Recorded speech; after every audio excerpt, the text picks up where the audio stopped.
دراز سے تشریف لائے ہیں،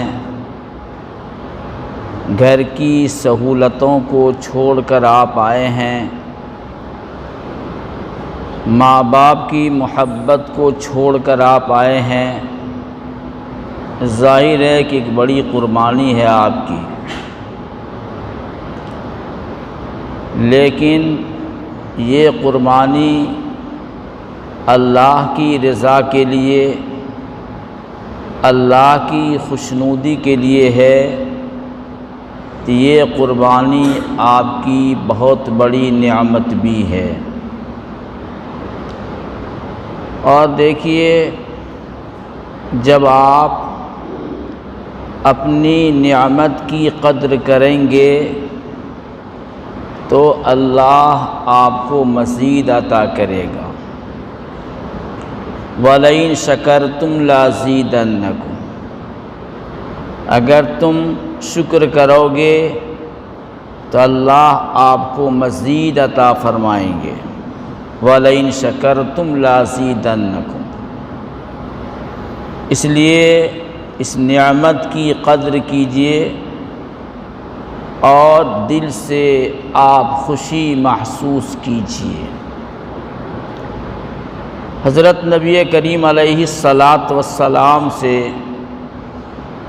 ایک صحابی نے سوال کیا کہ یا رسول اللہ مل ایمان، ایمان کی کیا علامت ہے؟ کیسے سمجھیں کہ میرا ایمان کامل ہے، مکمل ہے، صحت بخش ہے؟ یہ اس کی علامت کیا ہے؟ تو فرمایا حضرت نبی کریم صلی اللہ علیہ وسلم نے، اذا سرتک حسنتک وساءتک سیئتک فانت مومن، اگر نیک عمل کرنے کے بعد خوشی محسوس کرو کہ میں نے ایک اچھا کام کیا، میرا دل مطمئن ہو، اور اگر کبھی کوئی غلطی اور گناہ ہو جائے تو غمزدہ ہو جاؤ، اگر یہ دو کیفیت تمہارے اندر ہو تو فانت مومن، تم مومن ہو، تمہارا ایمان صحت بخش ہے، تمہارا ایمان کامل اور مکمل ہے۔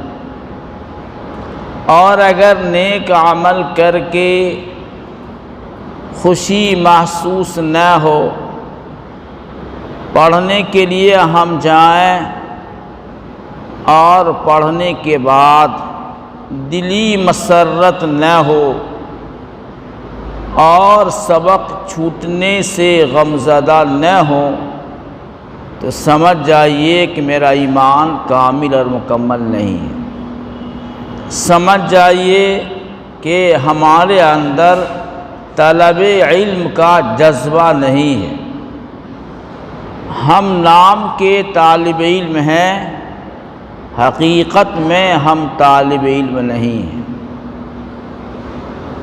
اس لیے جب ہم ایک چیز کو حاصل کر رہے ہیں اور وہ چیز حاصل کر رہے ہیں جس کی فضیلت قرآن و حدیث میں بے شمار ہے، ایسی بڑی نعمت کو، ایسی بڑی دولت کو ہم حاصل کر رہے ہیں کہ اگر یہ دولت زندگی کھپا کر کے بھی حاصل ہو جائے اور زندگی میں محنت و مشقت کے بعد حاصل ہو جائے، تب بھی یہ نعمت، یہ دولت میں سمجھیے سستے میں مل گیا ہے، بہت بڑی نعمت ہے۔ جو آیت میں نے تلاوت کی، یہ آیت ہم سب جانتے ہیں، لیکن اندازہ لگائیے کہ اللہ رب العزت نے حضرت نبی کریم صلی اللہ علیہ وسلم سے یہ ارشاد فرمایا قل رب زدنی علما۔ اللہ رب العزت کہہ رہے ہیں خاتم الانبیاء والرسل سے،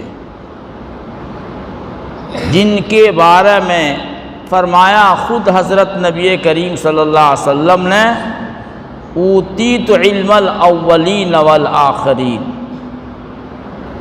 مجھے تو اگلے اور پچھلوں کا علم دے دیا گیا۔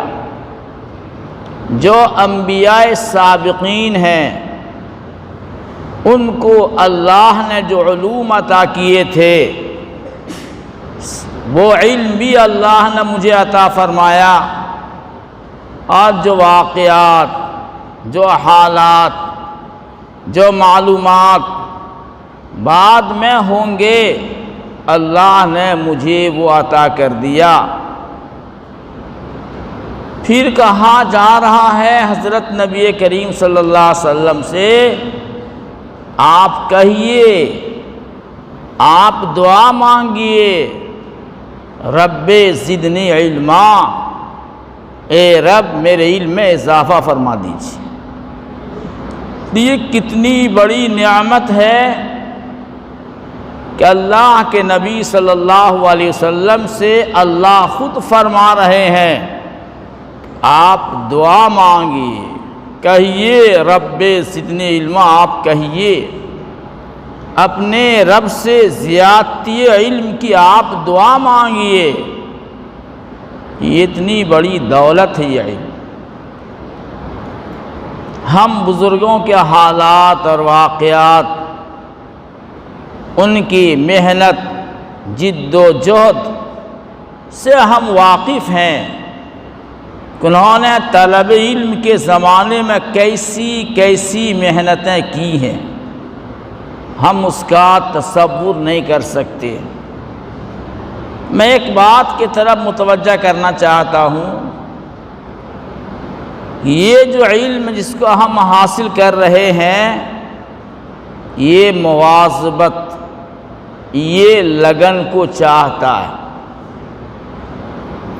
اگر آپ میں لگن ہے، آپ میں تڑپ ہے، آپ میں جذبہ ہے، چاہے آپ غبی سے غبی کیوں نہیں ہیں،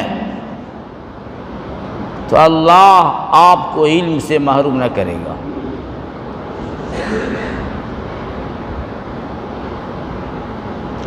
ہم لوگ نحو کے امام بزے اخفش کا نام ہم نے سنا ہے، آپ نے پڑھا ہوگا، اساتذہ بتلاتے ہیں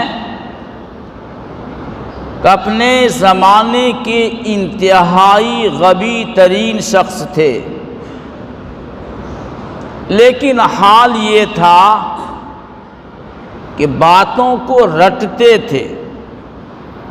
بسا اوقات ان کے پاس بکری تھی، بکری کا کان پکڑ کے اس کو سمجھاتے تھے، 10-20 بار بولنے کے بعد بکری نے سر ہلا دیا اپنی مرضی سے تو سمجھتے تھے بکری سمجھ گئی ہے، اب آگے بڑھتے تھے۔ یہ ان کا حال تھا۔ بعد میں نحو کے بڑے امام بنے۔ حضرت امام ابو یوسف رحمۃ اللہ علیہ، امام ابو حنیفہ رحمۃ اللہ علیہ کے شاگرد خاص ہیں اور بہت بڑے قاضی یا بہت بڑے فقیہ، اور ہم ان کی تعریف نہیں کر سکتے ہیں، اتنا علم اللہ نے ان کو عطا فرمایا تھا۔ حضرت امام ابو حنیفہ رحمۃ اللہ علیہ نے فرمایا کنت غبیہ، اے یعقوب، اے ابو یوسف، تم غبی تھے، اللہ نے تم کو مواظبت کی برکت سے، غباوت سے نکال دیا۔ اخرجت کل مواظبت، تم غبی تھے، سمجھنے کی صلاحیت نہیں تھی، لیکن مسلسل لگے رہے، مسلسل لگے رہے تو اللہ نے تم کو غباوت سے نکال دیا اور تم اس امت کے فقیہ گردانے گئے۔ یہ مواظبت، تسلسل، مطالعہ کرنا، کرتے رہنا انسان کو جہالت سے نکال کر کے علم کے بڑے عہدے پہ پہنچا دیتا ہے۔ ہمارے اکابرین میں سے ایک ہیں مولانا مملوک علی صاحب رحمۃ اللہ علیہ، یہ استاد الکل کہلاتے ہیں۔ ہندوستان کے بڑے بڑے علماء کی یہ استاذ ہیں۔ یہ مولانا مملوک علی صاحب رحمۃ اللہ علیہ، حضرت مولانا قاسم صاحب، رشید احمد گنگوہی، مولانا مظہر صاحب نانانتوی، سر سید احمد خان، ان سب کی یہ استاذ ہیں۔ سر سید خان نے ان کے بارے میں لکھا ہے کہ اگر دہلی کا کتب خانہ برباد کر دیا جائے اور جلا دیا جائے تو مجھے کوئی غم نہیں ہوگا، جب مولانا مملوک علی صاحب زندہ رہیں گے تو مجھے کوئی غم نہیں ہوگا۔ ان کے حافظے کی مدد سے ساری کتابیں لکھ لی جائے گی۔ یہ ہیں مولانا مملوک علی صاحب رحمۃ اللہ علیہ۔ جب یہ پہنچے ہیں دہلی پڑھنے کے لیے، ان کا حافظہ انتہائی کند تھا، ان کو علم سے کوئی مناسبت نہیں تھی، کوئی مناسبت نہیں تھی۔ سمجھیے کہ گنوار قسم کے طالب علم دہلی پہنچ گئے۔ جس استاذ کے پاس پڑھنے جاتے، ایک آدھ سبق پڑھانے کے بعد وہ کہہ دیتے کہ تم کو علم سے مناسبت نہیں ہے، میں تم کو نہیں پڑھا پاؤں گا۔ یہ پریشان تھے، کبھی اس استاذ کے پاس، کبھی اس استاذ کے پاس جا رہے ہیں۔ اس زمانے میں دہلی علم کا گہوارہ تھا، دہلی میں ہزاروں مدرسے تھے اور بڑے بڑے علماء اس زمانے موجود تھے۔ یہ ہر ایک کے پاس جاتے، دو چار روز پڑھتے، استاد صاحب کہہ دیتے کہ تم کو علم سے کوئی مناسبت نہیں ہے، لیکن لگے رہے۔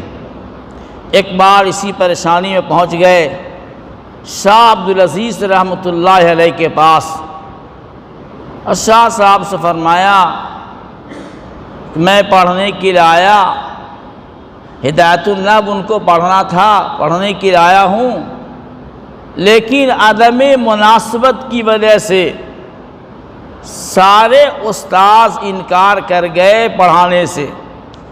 میں جہاں جاتا ہوں استاذ مجھے منع کر دیتے ہیں۔ شاہ صاحب نے فرمایا اچھا کتاب لے کے آ جانا، میں ایک دو سبق پڑھا دوں گا تو علم سے تم کو مناسبت ہو جائے گی، پھر جہاں جاؤ گے استاذ پڑھائیں گے۔ شاہ صاحب کی برکت تھی، دو چار سبق پڑھایا، یہ وہاں سے چھوڑ دیے، اور پھر جہاں گئے استاذ نے پڑھایا ان کو، پھر اتنے بڑے عالم بنے کہ سر سید احمد خان فرماتے ہیں کہ اگر دہلی کا کتب خانہ ضائع کر دیا جائے تو مجھے کوئی غم نہیں ہے، جب حضرت استاد اگر زندہ رہیں گے تو مجھے کوئی غم نہیں ہے، ہم ان کی حافظے کی مدد سے ساری کتابیں لکھ لیں گے۔ دیکھیں مواظبت، پابندی مسلسل، اگر آپ سبق کے آپ پابند ہیں اور مسلسل آپ پڑھ رہے ہیں، دیکھیں یہ ضروری نہیں ہے کہ آپ 24 گھنٹہ پڑھیے، ضروری نہیں ہے، لیکن میرے پاس ایک وقت مختص ہونا چاہیے جس میں ہم صرف مطالعہ کریں، تکرار کریں۔ جو درس کے اوقات ہیں اساتذہ کے پاس وہاں جا کر کے پڑھیں تو اللہ آپ کو علم سے نواز دے گا۔ قطرہ قطرہ اگر ایک پتھر کے اوپر پانی پڑتا ہے تو پتھر میں سوراخ ہو جاتا ہے،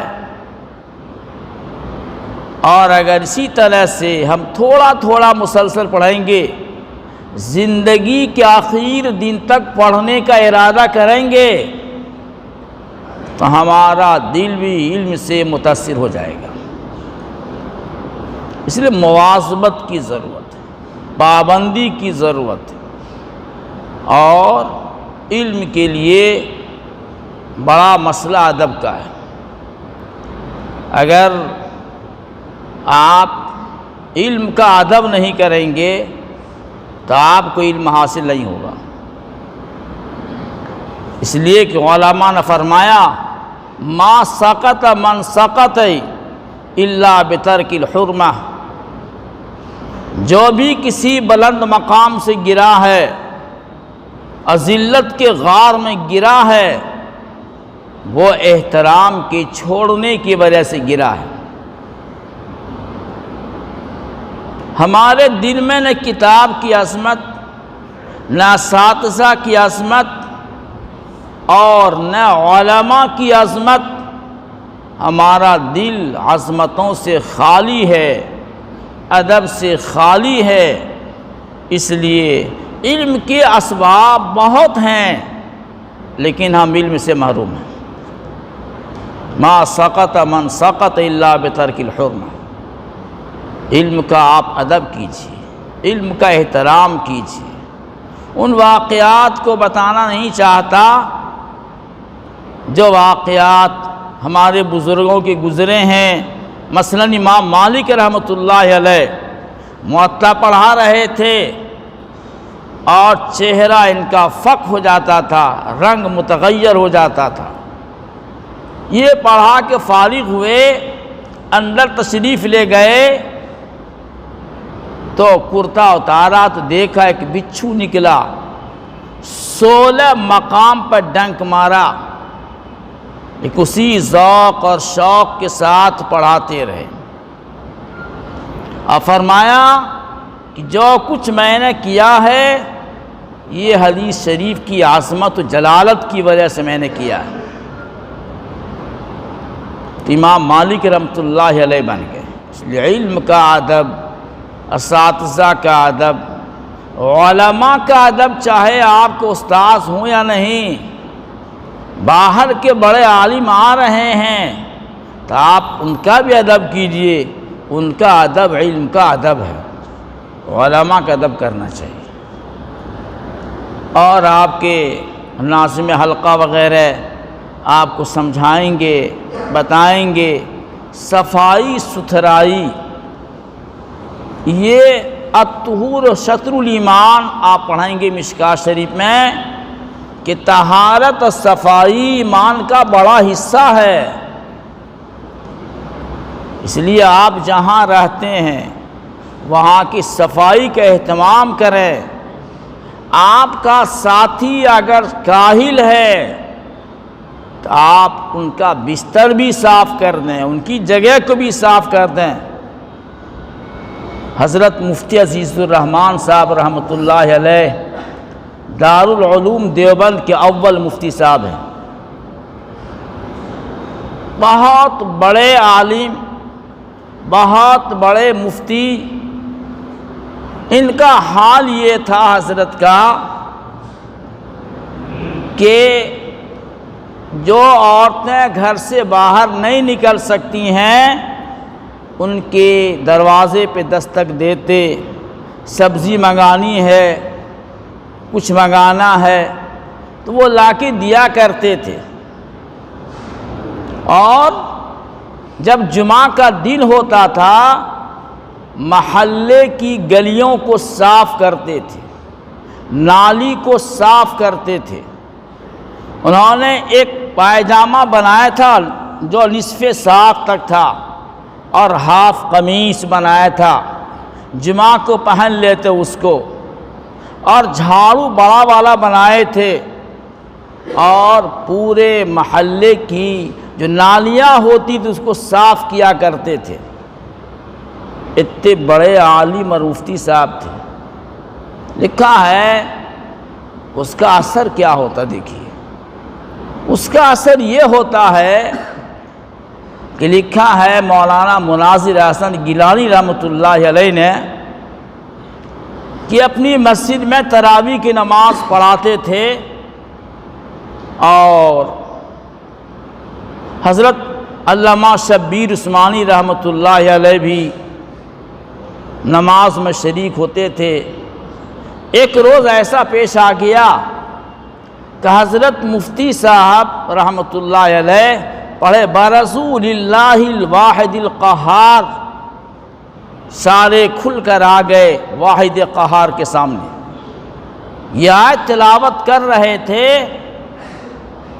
تو مولانا گیلانی فرماتے ہیں کہ لگ رہا تھا کہ سارے لوگ دوڑ رہے ہیں اللہ رب العزت کی طرف، لگ رہا کہ قیامت قائم ہو گئی، اور جتنے مصلی ان کے پیچھے نماز پڑھ رہے تھے سب کی چیخیں نکل گئی، اور اوہ اور آہ کی آواز آنے لگی۔ علامہ شبیر عثمانی رحمۃ اللہ علیہ وہ مارے خوف کے گر گئے مصلی پر، اور حضرت مفتی صاحب رحمۃ اللہ علیہ اس آیت کو بار بار دہرا رہے تھے، برسول اللہ الواحد القہار، اطمینان سے پڑھ رہے تھے۔ اب ظاہر بات ہے سب گر گئے، بے ہوش ہو گئے۔ اس کے بعد مفتی صاحب نے نماز کو مکمل کیا، اور پھر ان حضرات نے تازہ وضو کیا، دوبارہ نماز ہوئی۔ تو یہ خدمت کرنے سے اللہ کی محبت پیدا ہوتی ہے، عبادت میں لذت پیدا ہوتی ہے، اور آپ خدمت کریں گے تو بہت ساری محنتوں سے آپ کو نجات مل جائے گی۔ سید احمد شہید بریلوی رحمۃ اللہ علیہ، جن کی تقریر صراط مستقیم ہے، فارسی میں ان کی تقریر ہے، سید احمد شہید بریلوی رحمۃ اللہ علیہ یہ بریلی سے گئے دہلی پڑھنے کے لیے شاہ عبدالعزیز رحمۃ اللہ علیہ کے پاس۔ ایک روز ایسا ہوا پڑھنے کے لیے گئے تو فرمایا حضرت کتاب میں تو کچھ حرف نظر ہی نہیں آ رہا ہے، کتاب کا ورق سادہ ہے۔ حضرت نے فرمایا کہ وہ چیز دیکھو تو باریک کا جی وہ نظر آ رہا، لیکن کتاب کا حرف نظر نہیں آ رہا ہے۔ فرمایا کتاب بند کرو، اللہ تم کو یوں ہی علم عطا کرے گا۔ پھر پوچھا شاہ صاحب نے کیا واقعہ پیش ہے بتاؤ۔ فرمایا کہ حضرت میں دہلی کے جنگلات میں پھر رہا تھا، دیکھا ایک مسجد ہے، دیکھا وہاں کوئی نمازی نہیں ہے، اور گھاس بڑی بڑی ہے۔ محلہ کے لوگوں سے میں دراتی لیا، کچیا اور کھرپا لیا، میں نے پوری مسجد کو صاف کیا، اور وہاں کنواں تھا، میں ڈول سے پانی نکالا، اب میں نے وضو کیا، 2 رکعت نماز پڑھی۔ فرمایا بس اللہ نے تمہاری اس عمل کو قبول فرما لیا، اور اللہ تم کو یوں ہی علم عطا فرمائیں گے۔